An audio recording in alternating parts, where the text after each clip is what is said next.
এতটুকুই আমি বুঝতে পারলাম, মানুষ জানে কিন্তু মানে না। আগেকার যুগের আমাদের মা বোনরা, আমাদের বাপ দাদারা অল্প জানতো কিন্তু মানত বেশি। স্বামীর নামটা মুখ দ্বারা উচ্চারণ করে।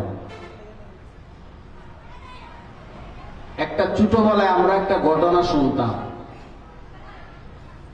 কোন এক বৃদ্ধা মহিলা স্বামীকে এত মহব্বত করতেন। স্বামীর নাম ছিল রহমতুল্লাহ। নামটা কি? রহমতুল্লাহ। মহিলা সালাম ফিরায়, সালাম ফিরানোর সময় আসসালামু আলাইকুম ওয়া রাহমাতুল্লাহ আছে কিনা বলেন? আছে। তো ওই মহিলাটা স্বামীর নামটা যে নিবে, নামাজের সালাম ফেরানোর মধ্যে এটাকে বই পাইতেছে। সুবহানাল্লাহ। অথচ এই জিনিসটা স্বামীর নাম কি মুখে নেওয়া পাপ, কিন্তু এটা তাজিম। এটা কি? তাজিম, এটা আদব। ওই মহিলা সালাম ফেরানোর সময় তিনি বলতেন আসসালামু আলাইকুম আমরা ঘরের টাইম, আসসালামু আলাইকুম আমরা ঘরের টাইম। এটা আমরা শুনতাম আর কি, আমাদের দাদিদের থেকে, আমাদের মুরব্বীদের থেকে আমরা শুনতাম, কিন্তু আসলে এরকম ছিল। স্বামী যদি সকালবেলায় হাল দিয়ে এসে যদি খাবার না পেত, ফিরতে ফিরতে নাকি বাপের বাড়িতে নিয়ে যাইত। এরপরও বাপের বাড়িতে নেওয়ার স্বামী অর্ধেক পথে আসতো না, মহিলা আগে বাড়িতে এসে উপস্থিত।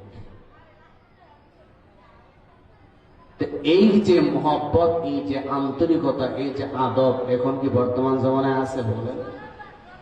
আপনি বর্তমান জমানায় ছেলেকে যতদিন পর্যন্ত আপনার হাতের কাছে রাখতে পারবেন ততদিনই আপনি নিরাপদ। যেই মাত্র বিয়েটা করাবেন, এবার মাদ্রাসার ছাত্রী আপনি বিয়ে করান, আপনি স্কুল ভার্সিটির ছাত্রী বিয়ে করান, আপনাকে আমি বাধা দেব না। মাদ্রাসা ছাত্রী বিয়ে করান তার বেশি ভালো, কিন্তু যার ভেতরে আল্লাহর ভয় নেই, যার ভেতর আদব নেই, ওই মেয়েটা যদি মাদ্রাসার ছাত্র হয়, ওই মেয়েটা যদি স্কুল ভার্সিটির ছাত্র যদি হয়, ওই মেয়ের দ্বারা কোনোদিন ছেলেটা শান্তি পেতে পারে না। ঠিক কিনা বলেন? আমি কথাটা ক্লিয়ার কেন বললাম? আবার স্কুল ভার্সিটি বললে আমার কথাটা একতরফা হবে, কারণ বর্তমান জমানায় স্ত্রীরা এমন কিছু ঘটনা ঘটায় যার মধ্যে কিছু পাওয়া যায় মাদ্রাসার মহিলা, কিছু পাওয়া যায় স্কুলের মহিলা, কিছু পাওয়া যায় ভার্সিটির মহিলা। ঐতিহ্যবাহী শাহবাজপুর আদাবার একাডেমি স্কুল পাড়া যুববৃন্দের উদ্যোগে আজকে ওয়াজ ইসলামী মহাসম্মেলনের অত্যন্ত সভাপতি সাহেব, অত্যন্ত শ্রদ্ধাভাজন সভাপতি সাহেব, মুআজ্জাজ মুকাররম, দিগারে ওলামায়ে কেরাম, আমার সঙ্গে ভূমিষ্ঠিত এলাকার শ্রদ্ধাভাজন বাবারা, ভাইরা, পর্দার আড়ালে অবস্থানরত অত্যন্ত শ্রদ্ধেয় মা বোনেরা, আমরা আল্লাহ পাকের দরবারে কালিমাত শুকর আদায় করছি যে আল্লাহ পাক অত্যন্ত মহব্বত করে, অত্যন্ত ভালোবেসে দ্বীনের মজলিস, কোরআন হাদিসের মজলিস তথা জান্নাতের বাগানে আল্লাহ পাক আমাকে আপনাদের সকলকে আশা এবং বসার মতো তৌফিক প্রদান করেছেন। এই জন্য আমরা সকলেই কালিমাত শুকর আদায় করব, আলহামদুলিল্লাহ। আসলে বর্তমান জামানায় এমন কোনো বিষয় নেই যে বিষয়ে মানুষ ওয়াজ শুনে না এবং করে না, ঠিক কিনা বলে? কিন্তু সমস্যা একটাই, যিনি করেন আল্লাহ মালুম, তার ভেতরে কতটুকু আমল আছে সেটা আল্লাহ পাকে ভালো জানেন। আর যারা শুনেন অধিকাংশ এক কান দ্বারা শুনে আর এক কান দ্বারা বের হয়ে যায়, ঠিক কিনা বলে? মানুষ যদি যতটুকু পর্যন্ত শুনত তা মানত, তাহলে ওই মানুষটা আদর্শ মানুষ হওয়ার জন্য কয়েকটি কথাই তার জন্য যথেষ্ট হয়ে যেত। তাহলে মেইন সমস্যা হলো আমরা বললে ওয়ালার ভিতর, দ্বিতীয় সমস্যা হলো যারা শ্রবণ করে তাদের ভিতর। আমরা যারা ওয়াজ করি আল্লাহ পাক ভালো জানেন, অধিকাংশই বর্তমান জামানায় হক্কানি আলেমদের বড় অভাব। বর্তমান জামানায় হক্কানি ওয়াজের বড় অভাব। বর্তমান জামানায় হক্কানি হেদায়েতের নিয়তে শূন্যওয়ালার বড় অভাব। কথাটার প্রমাণটা আপনাদেরকে আমি দিই। আপনারা বর্তমান জামানায় ইউটিউব, ফেসবুক এগুলোর মধ্যে লক্ষ লক্ষ কোটি কোটি বয়ান আছে না? যে কোনো বিষয়ে আপনি চার্জ দেবেন, সেই বিষয়ে বয়ান আপনার সামনে আসবে। এমনকি এমন উলামায়ে কেরামদের আসবে যাদেরকে সচরাচর আমরা বছরের পর বছর ঘুরেও তাদেরকে পাই না, এত মাপের বড় আলেম। মদিনা ভার্সিটির বলেন, আজহারি বিশ্ববিদ্যালয়ের বলেন, যত বড় ডিগ্রিওয়ালা সবাই খুব সাবলীল ভাষায় মানুষদেরকে বয়ান করে, কিন্তু বয়ানে যে তাসির হচ্ছে না। আজকে বর্তমান একটি বিষয়ে মানুষ এত জানে, আমি আশ্চর্য হয়ে গেলাম। একদিন একজন রিস্কাওয়ালা আমাকে এত সুন্দর ভাষায় একটি বিষয় আমাকে বোঝাতে সক্ষম হলেন। আমি সেই বিষয়টা তার থেকে শুনে আশ্চর্য হয়ে গেলাম। কথাটা ক্লিয়ার করে এই জন্য আপনাদেরকে বললাম। তো বিয়ে করানোর পর মা বাবাকে সন্তান এমন অবস্থা করে যে পৃথিবীর একদিকে যেন তার স্ত্রী, আরেক দিকে যেন তার স্ত্রীর বাবা মা। আল্লাহ তাআলা বলেন, আমার পরে যদি কারো ইবাদত করা আমি জায়েজ মনে করতাম, যদি কারো ইবাদত করা আমি অনুমতি দিতাম, সেই অনুমতিটা বান্দাকে আর কারো জন্য দিতাম না, দিতাম তার মা বাবার জন্য। সুবহানাল্লাহ বলবেন। এই কথাটার প্রমাণ আপনাদেরকে আমি দেই। আল্লাহ তাআলা বলেন, ওয়াকাদা রাব্বুকা, আল্লাহর রাসূলকে এখানে আদেশ দিতেছেন, ওয়াকাদা রাব্বুকা আল্লা তা'বুদু ইল্লা ইয়্যাহু ওয়া বিল ওয়ালিদাইনি ইহসানা। আল্লাহ এখানে মধ্যে বলেন, ওয়াকাদা রাব্বুকা আল্লা তা'বুদু ইল্লা ইয়্যাহু। হে পয়গম্বর, আপনার প্রভু থেকে আপনাকে আদেশ করা হলো, আপনি দুনিয়ার মানুষদেরকে জানায় দেন তারা যেন আমি আল্লাহর ইবাদত ছাড়া কারো ইবাদত না করে।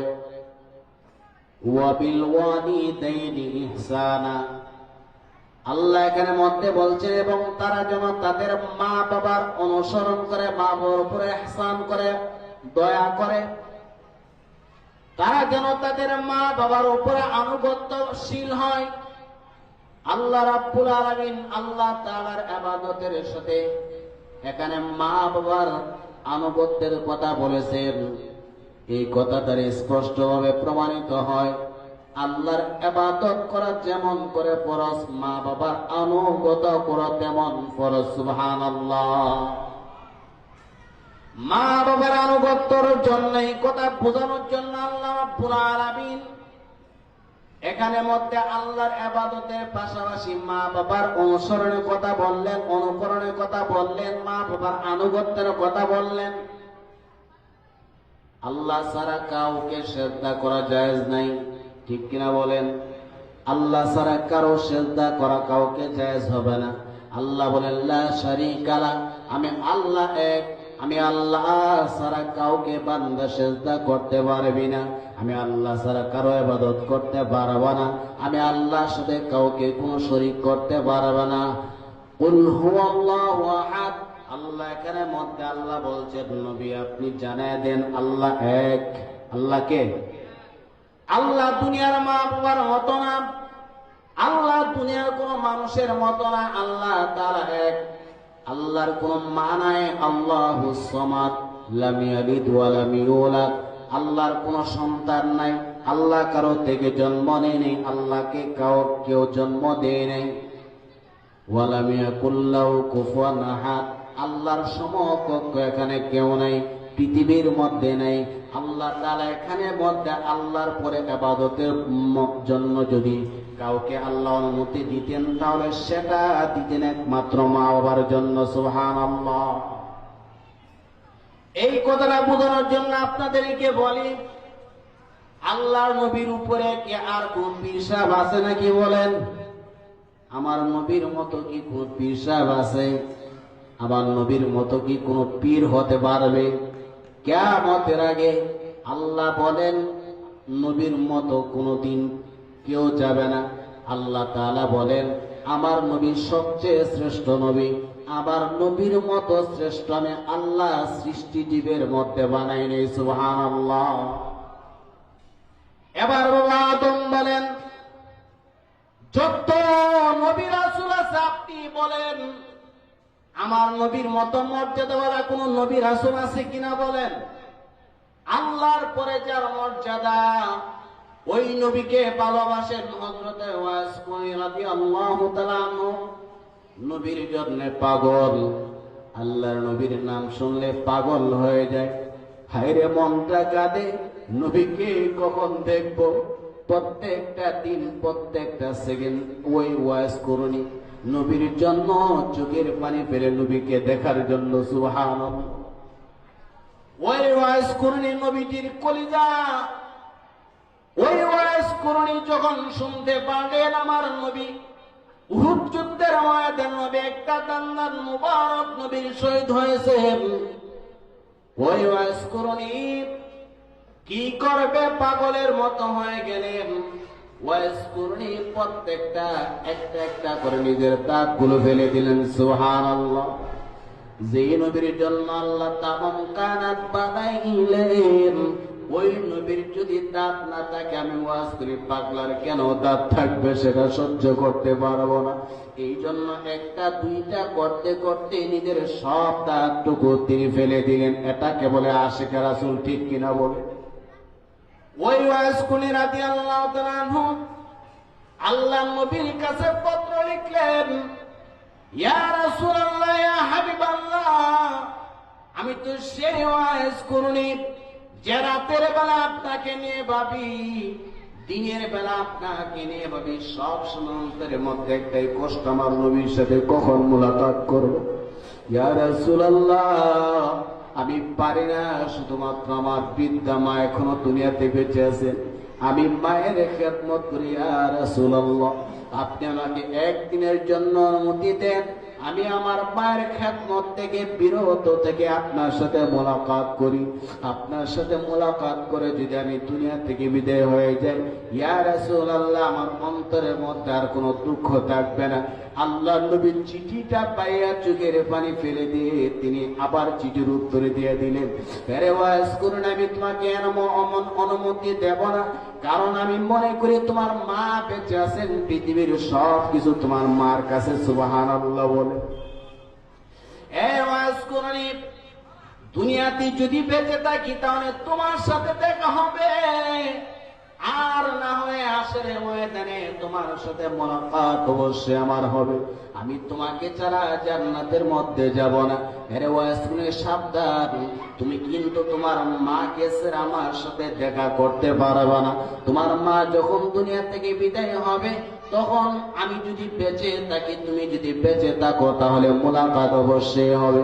সেই ওয়াজ করুনি নবীকে এত ভালোবাসলেন, কিন্তু মায়ের খেদমত করার কারণে ওয়াজ করে পাগলা ওই নবীজির আশিক, সে মা থাকার কারণে নবী থেকে অনুমতি পায় নাই। আর আমাদের দেশের মধ্যে কিছু আশিক আছে, কিছু পীর সাহেব আছে, নিজের মা বাবার কোনো খবর নেই না, কিন্তু পীর সাহেবের খবর নিতে তারা বাধ্য হয়ে থাকে, ঠিক কিনা বলেন? মুরিদকে বলে মা বাবার চেয়ে পীর বড়। মা বাবার চেয়ে বড় পীর এই দুনিয়ার মধ্যে কেউ আছে বলেন? আল্লাহর পরে যাদের মর্যাদা, সুবহান। ওই মা বাবাকে মনের মধ্যে আঘাত দিয়া দৈনিক 70 বার যদি মক্কা মদিনা জিয়ারত করে কোনো লাভ হবে? সেই আশেক, যে আশেক নবীকে ভালোবেসে সবটুকু দাঁত ফেলে দিয়েছেন, সব দাঁত ফেলে দিয়েছেন, সেই আশেককে নবীজি একদিনের জন্য অনুমতি দেয় নাই আমার নবীর সাথে মোলাকাত করার জন্য। আর বর্তমান জামানায় কিছু বন্ধ ফাঁসে ফুটজাত পীর সাহেবরা তারা মা বাবা থেকে ফিরে তাদের দরবারের মধ্যে নিয়ে যায় তাদের দলবাড়ি করার জন্য। আজকে পৃথিবীর মধ্যে সবচেয়ে বড় নির্যাতিত মা বাবা। সন্তানকে কত কষ্ট করে মা বাবা লালন পালন করে সেটা আল্লাহ ছাড়া, মা বাবা ছাড়া কেউ জানে না। সেই সন্তানটাকে বিয়ের পরে হারাতে হয়, সেই সন্তানটাকে তার শাশুড়ির কারণে, তার শ্বশুরের কারণে, তার বউয়ের কারণে মা বাবা থেকে আলাদা হতে হয়। আমি সেই সন্তানদেরকে বলি, তোমরা একদিন বুঝবে যেদিন তোমরা মা বাবা হবে, ঠিক কিনা বলেন? একজন গ্রাম্য ব্যক্তিরা বলতো, এক ব্যক্তি নাকি এক ছেলে তার বাবাকে দৌড়াইতেছে, বাবা এক জায়গায় থেমে গেছে। হঠাৎ করে ছেলে বললো, এখানে থামলা কেন? তখন বাবা বলেন, বাবা এখানে থেমে গেলাম কারণ আমি আমার বাবাকে এতটুকু পর্যন্ত দৌড়ে নিয়ে আসছিলাম, তুই আর সামনে বাড়িস না। যদি তুই আর সামনে বাড়স তাহলে তোর ছেলে এর চেয়ে আরো বেশি তোকে দৌড়াবে। তাহলে যেমন কর্ম তেমন ফল, কামা তাদিরও তুদা। যেমন কর্ম তুমি করবা অবশ্যই একদিন তোমাকে সেই কর্মের প্রতিফল ভোগ করতে হবে। লা ইলাহা ইল্লাল্লাহ, লা ইলাহা ইল্লাল্লাহ, লা ইলাহা ইল্লাল্লাহ, লা ইলাহা ইল্লাল্লাহ, লা ইলাহা ইল্লাল্লাহ মুহাম্মাদুর রাসূলুল্লাহ সাল্লাল্লাহু আলাইহি ওয়াসাল্লাম। এই জন্য যেমন কর্ম তেমন ফল একদিন অবশ্যই আমাদের ভোগ করা লাগবে। একটা মা বাবা জানে তার সন্তানকে লালন পালন করতে গিয়ে, মানুষ করতে গিয়ে, এমনও মা বাবা আছে যারা বিটে বাড়িটা পর্যন্ত বিক্রি করা লাগে, বিদেশে যাওয়ার পরে ওই সন্তানকে হারায়, কারণ সন্তান তার স্ত্রীর ভালোবাসায় আসল ভালোবাসাকে হারিয়ে ফেলেছে। আমার সন্তান, আমার কলিজার টুকরা একটা মাসুম বাচ্চা দুনিয়া থেকে বিদায় হয়েছে 1 বছর, আমি ভুলতে পারি নাই সেই সন্তানকে। তাহলে আমি বুঝি যে একটা সন্তান হারালে দুনিয়াতে যদি মরে যায় সেটা এক হিসাব। এই সন্তানটা চোখে চোখে যাকে রেখে সন্তানটাকে মা বাবা বড় করলো, যেই মা বাবা নিজে না খেয়ে সন্তানকে খাওয়ালো, যাকে যোগ্য করে মানুষের মতো মানুষ করলো, সেই চোখের সামনে সন্তানটা যদি মা বাবা সাথে অন্যায় করে, তাদের সাথে যে অবিচার করে, সেটা কিভাবে সহ্য করা যায় বলেন? আজকে বৃদ্ধাশ্রমে দেখা যায় বড় লোকেরা তারা তাদের মা বাবাকে পূজা মনে করে সেই মা বাবাকে কত কষ্ট করে দিন কাটাতে হয়। আজকে আল্লাহ রাব্বুল আলামিন এখানে শুধু এই আয়াতে তো না, আল্লাহ তাআলা প্রত্যেকটি অধিকাংশ জায়গায় সেখানে আল্লাহ তাআলা বলেন, ওয়াসাইনাল ইনসানা, আমি মানুষকে নসিহত করলাম, বিওয়ালিদাইনি ইহসানা, তারা যেন তাদের মা বাবার উপরে ইহসান করে, দয়া করে। সুবহানাল্লাহ।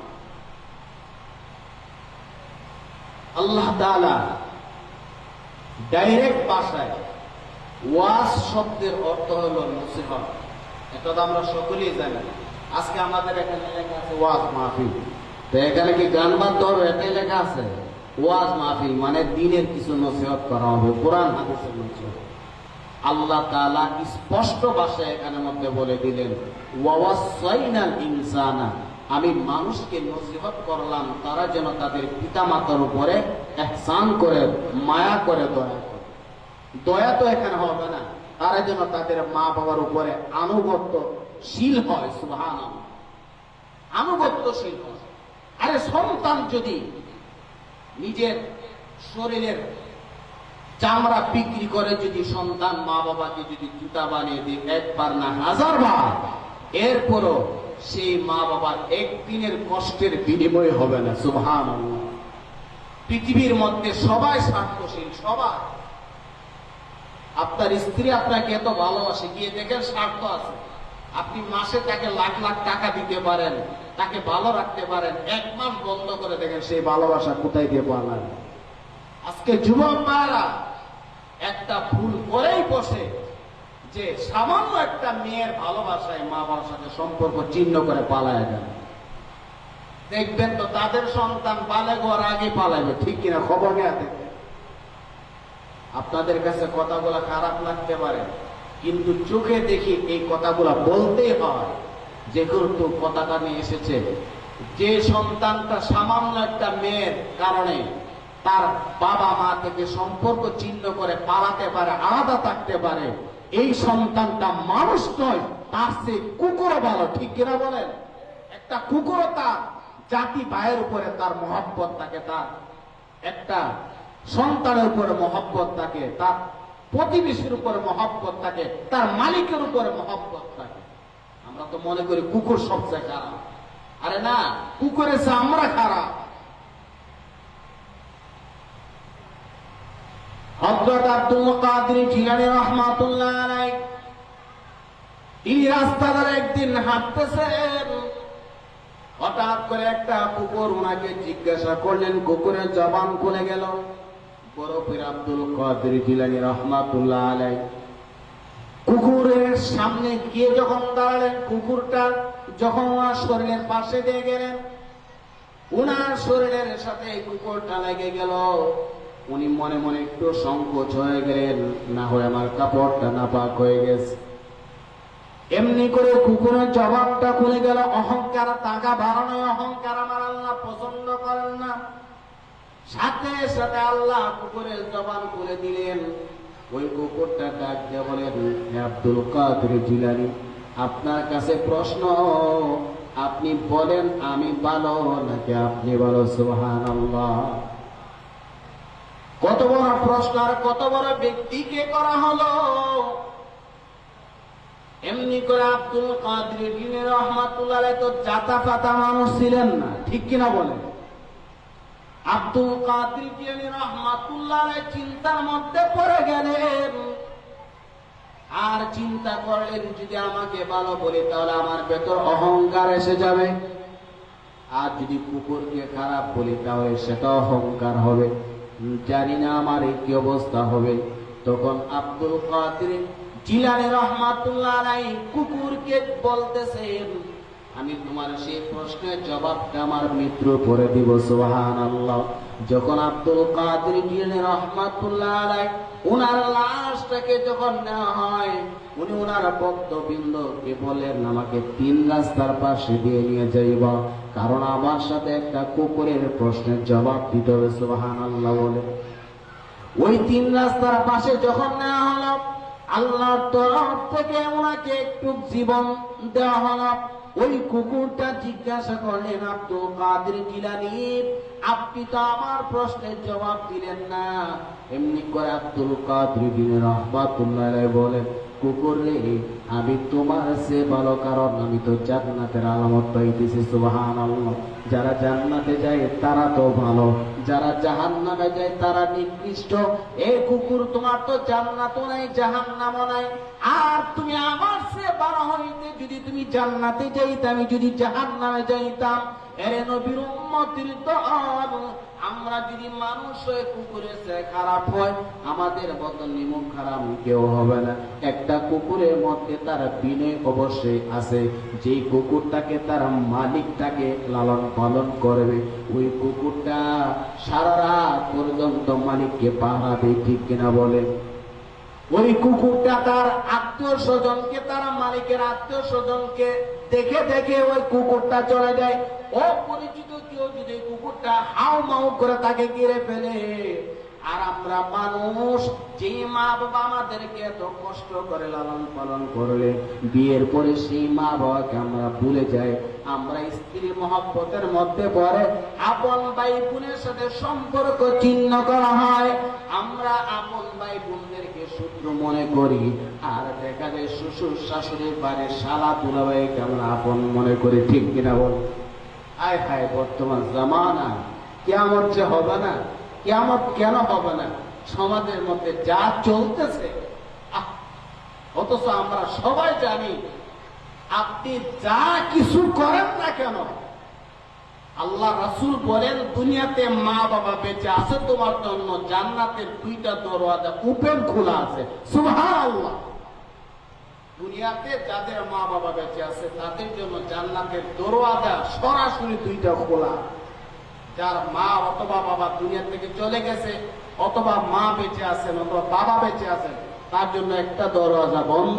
যার মা বাবা উভয়জন দুনিয়া থেকে চলে গেছেন তার জন্য 2টা দরওয়াজা বন্ধ করে দেওয়া হবে। এই জন্য রাসূল বলছেন মা বাবার খেদমত করো, আল্লাহর ইবাদত করো, সোজা জান্নাতে যাইতে পারবা। সুবহানাল্লাহ। মা বাবার খেদমত না করে তাবলীগে যান, লাভ নাই। মা বাবার খেদমত না করে উমুক দরগায় দেন, তুমুক দরগায় দেন, লাভ নাই। মা বাবার খেদমত না করে বছরে উমরা করেন, সপ্তাহে করেন, দিনে করেন, লাভ হবে না, লাভ হবে না। আরে আল্লাহ তাআলা বলেন আমার ইবাদত তোমরা যতটুকুই করো, মা বাবার আনুগত্য করো এবং 5 ওয়াক্ত নামাজ পড়ো, হালাল হারাম বেঁচে চলো, এটাই যথেষ্ট। সুবহানাল্লাহ। সারা রাত তাহাজ্জুদ নামাজ পড়লেন, সকালবেলায় মা বাবার মনে কষ্ট দিয়ে ঘর থেকে বের হলেন, মনে করলেন সারা রাত যা করছেন তার উপরে সালি ফেলে দিলেন। ঠিক কিনা? হাজার মন দুধের মধ্যে 1 ফোঁটা সেনা যদি পড়ে, 1 ফোঁটা সেনা পড়লে এই দুধটা কি কেউ নিবে? নিবে না তো। তো আপনি দুনিয়ার যত ইবাদত করেন, তাহাজ্জুদ, আওয়াবিন, চাষ, ইশরাক, 5 ওয়াক্ত নামাজ, হজ, যাকাত, দান খয়রাত যা আছে সব কিছু করতেছেন, কিন্তু আপনার মায়ের সাথে আপনার একদিন দুর্ব্যবহার হয়ে গেল, ভুলে গেলে আপনি তার কাছে ক্ষমা চান নাই। মনে রাখবেন এটাই জাহান্নাম থেকে জাহান্নামের মধ্যে পৌঁছানোর জন্য যথেষ্ট হতে পারে। কথাটা কেন বললাম? আপনারা মনে করতে পারেন আগিতারা আজকে এগুলা কি বলে। না, এগুলা কি বলি না। আপনি যাই কিছু করেন একজন সাহাবীর পায়ের ধুলার একটা কণার সমতুল্য হতে পারে। ঠিক কিনা বলে? সেই নবীর সাহাবী মৃত্যুর সময় তার জবান বন্ধ হয়ে গেল, কালিমা পড়তে পারে না। নাউজুবিল্লাহ বলবেন। সাহাবী আলকামা রাদিয়াল্লাহু তাআলা আনহু তার জবান বন্ধ হয়ে গেছে। নবীজির কাছে খবর পাঠানো, ইয়া রাসূলুল্লাহ আপনার সাহাবী আলকামা আজকে মৃত্যু সজ্জায় সাকরাতে পড়ে আছে, যে কোনো সময় দুনিয়া থেকে বিদায় হতে পারে। নবী আপনি তার খবর নেওয়ার জন্য সাহাবায়ে কেরামদেরকে নবীজি পাঠালেন। নবীজি বললেন যাও আমার আলকামার খবর নিয়ে আসো, তাকে শেষ কালেমা পড়িয়ে দাও। নবীজি সাহাবায়ে কেরামকে পাঠানোর পরে সাহাবায়ে কেরাম গিয়ে তাকে চেষ্টা করলেন, আলকামা তুমি কালিমা বলো। বারবার বলতেছেন। আলকামা রাদিয়াল্লাহু তাআলা সব বলতে পারেন, কিন্তু কালিমার সমান জবান বন্ধ হয়ে যায়। মৃত্যুর সময় যদি কারো কালিমা যদি নসিব না হয়, সেই মৃত্যুটা ইমানের সাথে হয় না, বেঈমান হয়ে দুনিয়াতে বিদায় হতে হয়। নবীজির কাছে খবর দেয়, ইয়া রাসূলুল্লাহ আপনার সাহাবী স্বাভাবিকভাবে আমাদের সাথে কথা বলতে পারেন, কিন্তু তাকে কালেমা পড়াতে পারতেছি না, কারণটা বুঝলাম না। নবীজি বুঝতে পারলেন এখানে নিশ্চয় একটা গাফলা আছে। ঠিক কিনা বলে? নবীজি দৌড়ায় গেলেন। আপনাদেরকে সংক্ষিপ্তভাবে বলতেছি। নবীজি দৌড়ায় সাহাবে আলকামা রাদিয়াল্লাহু তাআলার বাড়িতে গেলেন। একজন ইমানদার কখনো নবীর আশিককে নবীজি জাহান্নামে ফেলে দিতে চান না। আর আমার নবী তার সন্তানের চেয়ে, তার পরিবারের চেয়ে উম্মতকে বেশি মহব্বত করেন। ঠিক কিনা বলে? সারাটা জিন্দেগি নবী উম্মত উম্মতি বলে কাটিয়েছেন। এখনো নবীজি রওজা মুবারকে জিন্দা অবস্থায় উম্মত উম্মতি বলে কাটতেছেন। সেই নবীজি পাগলের মতো দৌড়ায় নবীজি আলকামাকে বলে, আলকামা তুমি যদি এখন কালিমা না পড়ো তুমি তো ঈমান নিয়ে মরতে পারবে না, সারা জীবন তোমাকে জাহান্নামে থাকতে হবে। ওই সাহাবে আলকামা রাদিয়াল্লাহু তাআলা আনহু বলেন, ইয়া রাসূলুল্লাহ, আমি কি এমন বদ আমল করেছি যে আমলের কারণে আমার জবানটা কালিমার সময় বন্ধ হয়ে যায়? নাউযুবিল্লাহ। আল্লাহর নবী বুঝতে পারলেন নিশ্চয়ই আলকামার এখানে বিরাট ধরনের একটি সমস্যা। আল্লাহর নবীজি বললেন, আলকামার মা বাবার খবর নাও। খবর নিলেন, ওনার বাবা ছোটবেলায় ইন্তেকাল করেছেন, ওনার একজন মা বৃদ্ধ অবস্থায় তার সাথে সম্পর্ক ছিন্ন করে অন্য জায়গায় বসবাস করে। নবীজি বলেন, এখানেই সমস্যাটা হতে পারে। আল্লাহু আকবার। নবীজি আলকামার মাকে ডাক দিলেন। আলকামা রাদিয়াল্লাহু তাআলা আনহুর মাকে খবর দেওয়ার পরে নবীজি জিজ্ঞাসা করলেন, আপনার সাথে আলকামা কেমন ছিল? ওই নবীজি এই কথা জিজ্ঞাসা করার পর আলকামার মা বলেন, ইয়া রাসূলুল্লাহ, আমার আলকামা অত্যন্ত ভালো ছিল, ইমানদার ছিল, সাহাবী ছিল, আপনার সাহাবী, আপনি তো তার সম্পর্কে ভালো জানেন। কিন্তু আমার আলকামা আমার সাথে একটা অন্যায় করেছিল। আমি আল্লাহর কাছে বলেছিলাম, আল্লাহ এর বিচারটুকু তুমি করবা, আমি যদি ক্ষমা না করি তুমি তাকে ক্ষমা করতে পারবে না। নবী আমি এই কথাটুকু বলেছিলাম, আর কিছুই বলে নাই। আমার আলকামা আমার সাথে এর চেয়ে বেশি খারাপ ব্যবহার কোনোদিন করে নাই। আল্লাহ নবী বলেন, এই মুহূর্তে আপনার আলকামাকে আপনি ক্ষমা করে দেন। ওই মহিলা বলেন, ইয়া রাসূলুল্লাহ, আলকামার সেই অন্যায়টা আমি সহ্য করতে পারি নাই, আমি এখনো তাকে ক্ষমা করতে পারবো না। নবীজি বলেন, এই সাহাবীরা তাড়াতাড়ি কিছু লাকড়ি কুটা এনে আলকামাকে এই মুহূর্তে আমার সামনে পুড়িয়ে দাও। আমি চাই না আলকামা ঈমান হারা হয়ে দুনিয়া থেকে বিদায় হোক। আরে পৃথিবীর সব মা বাবা সন্তান তার সাথে খারাপ করলো, মা বাবা তার সাথে খারাপ করতে পারে না। আরে মা বাবার কষ্ট, সন্তানের কষ্ট মা বাবা সহ্য করতে পারে না। ওই সাহাবীর মা আলকামা রাদিয়াল্লাহু তাআলার মা রাসূল আকরাম সাল্লাল্লাহু আলাইহি সাল্লামের পা মুবারকের মধ্যে জড়ায় বলেন, ইয়া রাসূলুল্লাহ, আমার সন্তানকে আপনি আমার চোখের সামনে পুড়িয়ে দেবেন। নবীজি বলেন, সে যদি ঈমান নিয়ে যদি না মৃত্যুবরণ করে, বেঈমান হয়ে যাবে, সারা জীবন তাকে পুড়তে হবে। অতএব তাকে কবরের আগুনের পুরানোর আগে তাকে দুনিয়ার আগুন দ্বারা পুড়িয়ে দিতে চায়। আল্লাহর নবীজির কথা শুনে আলকামার মা বলেন, ইয়া রাসূলুল্লাহ, এই মুহূর্তে আপনাকে সাক্ষ্য রেখে আমি আলকামাকে ক্ষমা করে দিলাম। কথাটা বলতে দেরি হয়, আলকামা রাদিয়াল্লাহু তাআলা আনহুর জবান থেকে কালিমা বের করতে দেরি হয়। এই কথাটা আমরা কি বুঝতে পারলাম? যত বড় কুলি আউলিয়া হক, বড় পীর আব্দুল কাদের জিলানী রাহমাতুল্লাহ আলাইহি সহ আমাদের পর্যন্ত যত উলিয়া আউলিয়া আছে, তাদের সেজদাকে যদি এক পাল্লার মধ্যে রেখে দেওয়া হয়, আল্লাহ রাসূল বলেন, আমার সবচেয়ে দুর্বল একজন সাহাবীর আরেকটি সেজদাকে যদি আরেক পাল্লার মধ্যে রেখে দেওয়া হয়, ওই সাহাবীর সেজদার সমতুল্য কেউ হতে পারবে না। এখন বুঝে নেন, ওই সাহাবী যদি সামান্য একটা মায়ের সাথে অন্যায় করার কারণে মৃত্যুর সময় যদি আল্লাহ পাক তার জবান দিয়ে যদি কালিমা বের করে দেন, আপনার আমার অবস্থা কি হবে? আল্লাহু আকবার। আল্লাহ তাআলা তিনি এই জন্য বলেছেন, ওয়াকাদা রাব্বুকা আল্লা তা'বুদু ইল্লা ইয়্যাহু, আপনার প্রভু থেকে নির্দেশ করা হলো, আদেশ করা হলো, আল্লাহ ছাড়া কারো ইবাদত করা যাবে না। এবং দুনিয়ার মানুষ যেন তাদের মা বাবার প্রতি দয়া করে। ইম্মা ইয়াবলুগান্না ইনদাকাল কিবারা আহাদুহুমা আও কিলাহুমা, যদি মা বাবা থেকে কোনো একজন অথবা মা অথবা বাবা উভয় যদি বৃদ্ধ হয়ে যায়, ফালা তাকুল্লাহুমা উফফি ওয়ালা তানহারহুমা, মা বাবাকে উফ শব্দটা ব্যবহার করলে যে তারা কষ্ট পায়, সেই শব্দটা ব্যবহার করা যাবে না এবং তাদেরকে ধমক দিয়ে কথা বলা যাবে না। ওয়া কুল্লাহুমা কাওলান কারীমা, মা বাবার সাথে সম্মানের সাথে কথা বলতে হবে, আদরের সাথে কথা বলতে হবে, বেয়াদবি করা যাবে না, কোনোভাবেই না। এমনকি আল্লাহ তাআলা বলেন, যদি মা বাবা যদি বেধর্মী হয়, তারা যদি ইসলামের বাহিরে যদি তারা যদি থাকে, তুমি যদি মুসলমান হয়ে থাকো, তারপর তাদের সাথে মহব্বতের সম্পর্ক এমন কাজ করা